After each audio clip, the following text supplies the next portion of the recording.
নমস্কার বন্ধুরা, মুন্নার রান্নাঘরে আপনাদের সকলকে স্বাগত জানাই।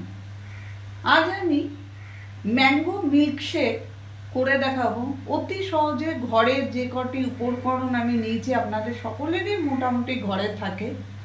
ম্যাঙ্গো মিল্কশেকের জন্য আমার যেটা লাগবে, অবশ্যই ম্যাঙ্গো লাগবে, দুধ লাগবে, আর আমি কিছু এই গোটা 6 কাজু আর কিছু কিশমিশ আমি রেখেছি, 6-7টা কাজু আর কিশমিশ, যেটা আমি এতে দেবো। কিভাবে করব সেটা আমি বলে দিই।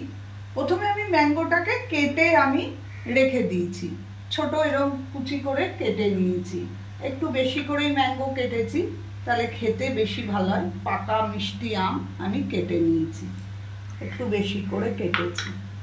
এবারে আমি যেটা করব, মিক্সির জারটা নেব, তার মধ্যে আমি যেহেতু 2 গ্লাস ম্যাঙ্গো মিল্কশেক বানাবো, সেহেতু আমি সেই পরিমাণ মতো দুধ নিলাম।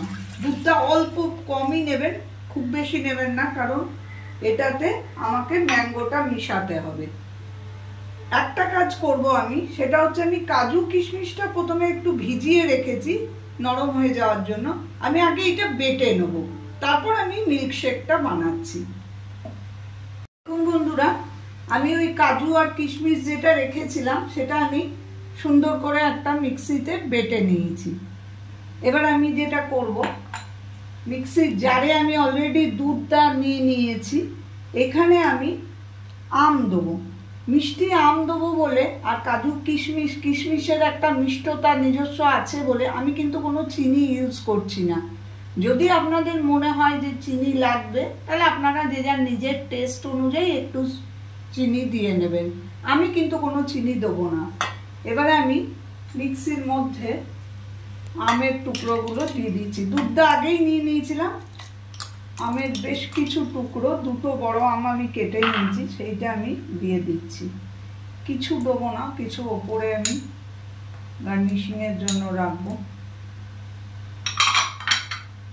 আর যে কাজু কিশমিশ বাটাটা করেছি সেটাকে আমি এর মধ্যে দিয়ে দিচ্ছি। এই কাজু কিশমিশ বাটার জন্য এটা খেতে আরো ভালো হয়, গাঢ় হয়। এবারে আমি এটাকে ঘুরিয়ে নিচ্ছি। দেখুন বন্ধুরা, আমি মিক্সিতে দুধ আর আমের ওই আমের টুকরোগুলো একবারে সুন্দর করে ঘুরিয়ে নিলাম। আমার টেক্সচারটা মোটামুটি এরকম হয়েছে। একটু আমগুলো মুখে পড়বে বলে আমি একটু কম ঘুরিয়েছি, তাহলে এটা আরো টেস্ট লাগবে খাওয়ার সময়।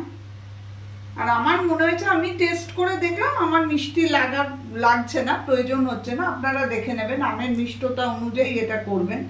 আমার যেমন মনে হলো একটু মিষ্টি আর দেওয়ার দরকার নেই। এবারে আমি এটাকে সুন্দর করে গ্লাসের মধ্যে সার্ভ করে দেবো।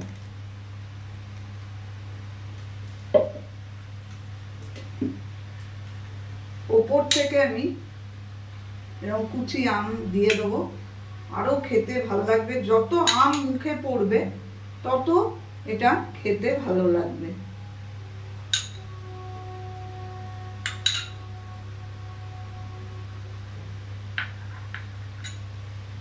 তৈরি হয়ে গেল কয়েক মিনিটের মধ্যেই ম্যাঙ্গো মিল্কশেক।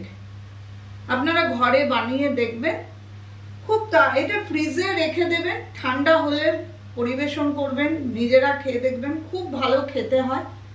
আমার এই রেসিপিটা যদি আপনাদের ভালো লাগে, তাহলে প্লিজ লাইক করবেন, শেয়ার করবেন এবং আমার চ্যানেলটিকে সাবস্ক্রাইব করবেন।